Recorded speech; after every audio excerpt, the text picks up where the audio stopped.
So now we are evaluating current ratio. हम अब एक करंट रेशो को देख रहे हैं फ्रॉम किसके एंगल से, अपनी खुद की कंपनी के एंगल से। और जब हम करंट रेशो को अपनी खुद की कंपनी के एंगल से देखते हैं तो एक छोटा सा केस ये है कि 31 मार्च 19 को आपकी कंपनी का करंट रेशो था 1.75। ये करंट रेशो 31 मार्च 20 को रह गया 1.35। अब आप मुझे बताइए कि ये गुड सिचुएशन है कि बैड सिचुएशन है।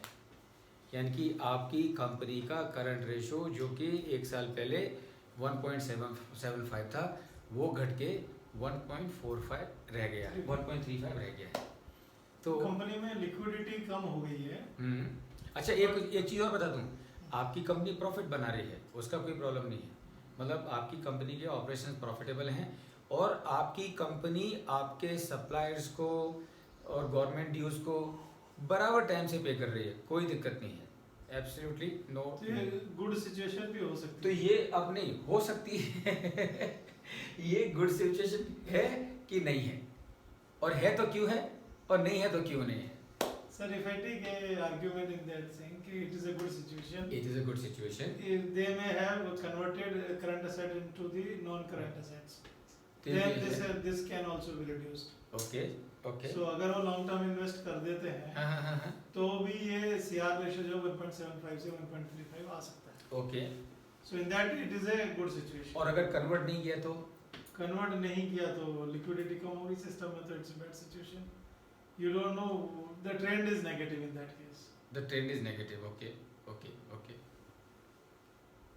I agree with the second point. I did not understand the first point. First point जैसे कि current asset divided by current liabilities, हाँ. है ना. If you have the current assets जो आपके पास है, if you convert into the long term assets, तो profit तो उधर चला, मतलब आपने मशीन्स ले ली या कुछ और ले लिया, तो लॉन्ग टर्म असेट्स हो गए. तो आपका ऊपर वाला पोर्शन कम हो गया, बट करंट लायबिलिटीज उतनी की उतनी है, तो आपका सीआर कम हो जाएगा.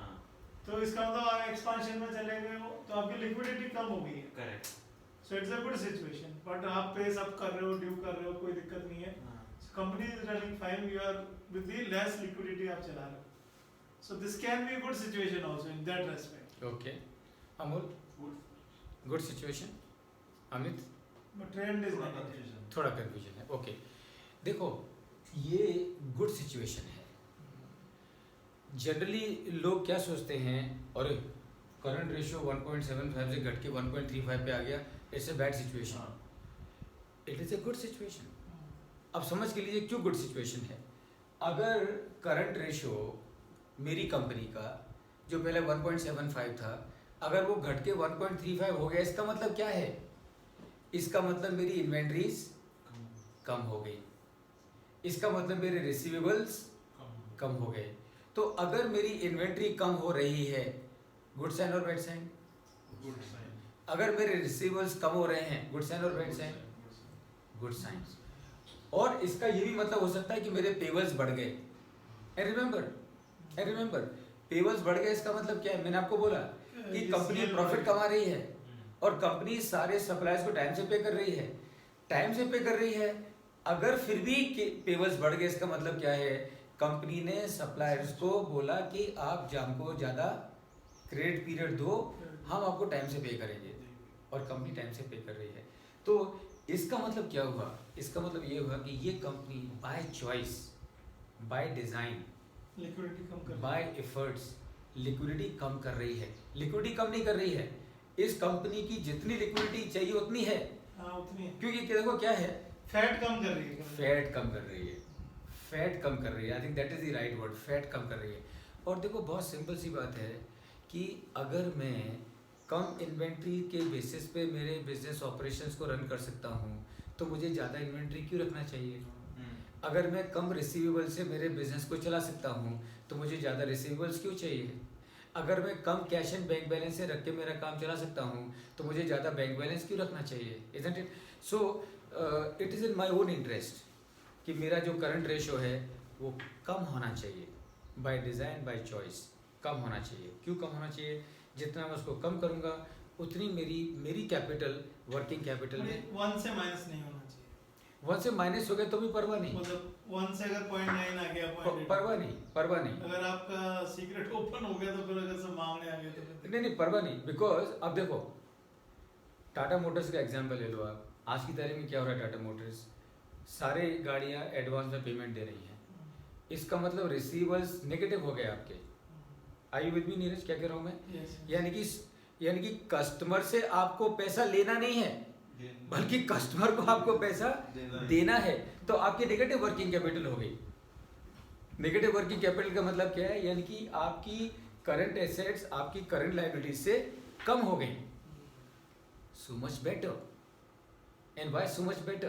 प्लीज अंडरस्टैंड, आपकी टाटा मोटर्स की आज की तारीख में नेगेटिव वर्किंग कैपिटल नेगेटिव है।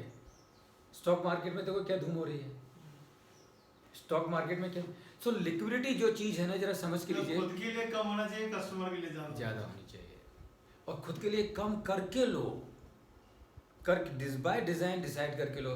नहीं यार, वाई शुड आई, मतलब मेरी इन्वेंट्री 50 लाख की है, मुझे 50 लाख की इन्वेंट्री क्यों चाहिए? मैं अगर 20 लाख से काम कर सकता हूँ तो मुझे 20 लाख की इन्वेंट्री रख के चलना चाहिए। 30 लाख की इन्वेंट्री खत्म कम करो। अब सोचो 30 लाख की आपने इन्वेंट्री खत्म करी, इसका मतलब क्या है? 30 लाख आपके हाथ में आ गए, cash has come into your hand from the, and that is how we need to look at the liquidity ratio always. देखो ये जो मॉल्स हैं, क्या लगता है आपको, ये इनका क्या मॉडल है? Negative working capital. मॉल वालों की नेगेटिव वर्किंग कैपिटल, क्योंकि वहाँ पे जो भी गुड्स आते हैं उनके पास में वो 3-4 महीने का क्रेडिट पीरियड होता है। मॉल की जो शॉप्स होती हैं 3-4 महीने का क्रेडिट पीरियड होता है, यानी कि मॉल वाले फैक्ट्री वालों को 4 महीने के बाद, 5 महीने के बाद, 3 महीने के बाद पेमेंट देंगे। लेकिन मॉल वालों को क्या पेमेंट कैसे मिलता है? Credit card, cash, 100%, not a single पैसा ऑन क्रेडिट से मॉल वालों का। तो क्या हो रहा है, उनको देना है 3 महीने के बाद, लेकिन पैसा उनके पास में पहले से आ गया।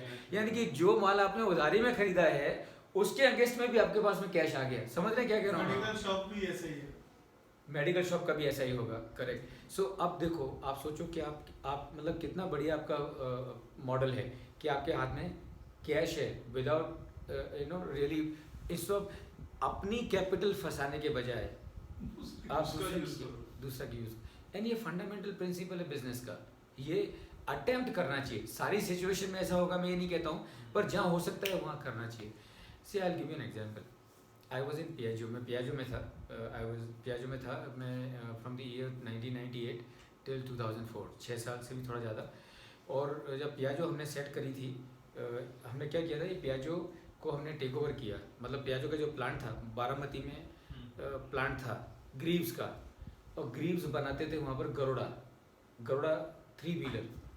वो गरुड़ा फेल हो गया मतलब क्या, यानी कि गरुड़ा इतना फेल हुआ कि वो प्लांट बारामती का जो कि ग्रीव्स के हाथ में था लॉस कर रहा था एक्चुअली। तो ग्रीव्स को ध्यान में आया कि अगर ये प्लांट अपने पास में रहा और ऐसे ही लॉस करता रहा तो ये प्लांट तो बंद होगा ही होगा, इसके चक्कर में पूरी ग्रीव्स बंद हो जाएगी, क्योंकि ये होता है ना drag, it becomes a drag on your. तो Greaves was looking for selling it off actually. Luckily Piaggio, जिसका कि पहले बजाज ऑटो से कोलैबोरेशन था, पियाजो उस समय हिंदुस्तान में आने की सोच रही थी और ग्रीव्स बाहर निकलने की सोच रहे थे। तो पियाजो को लगा यार ग्रीन फील्ड प्रोजेक्ट डालने के बजाय अगर अपने को कोई रेडी प्लांट मिल जाता है तो वो ज़्यादा अच्छा है अपने लिए, क्योंकि उतना अपना जेस्टेशन पीरियड कम हो जाएगा। तो फॉर्चुनेटली ये दोनों साथ साथ है, इन्होंने साथ साथ में जॉइंट वेंचर फॉर्म किया। अनफॉर्चुनेटली पियाजो एंड ग्रीव्स ने जॉइंट वेंचर फॉर्म किया, लेकिन इनकी थोड़ी सी इनिशियल प्लानिंग में थोड़ा सा गड़बड़ घोटाला हुआ। तो उनका जो प्रोजेक्ट कॉस्ट क्या थी उसकी, जब जॉइंट वेंचर हुआ, the project cost was just 60 crore. 60 crore was the total project. मतलब joint venture between Piaggio and Greaves दोनों का मिला के कितना इन्वेस्टमेंट था? 60 करोड़। 60 करोड़ में से 28 करोड़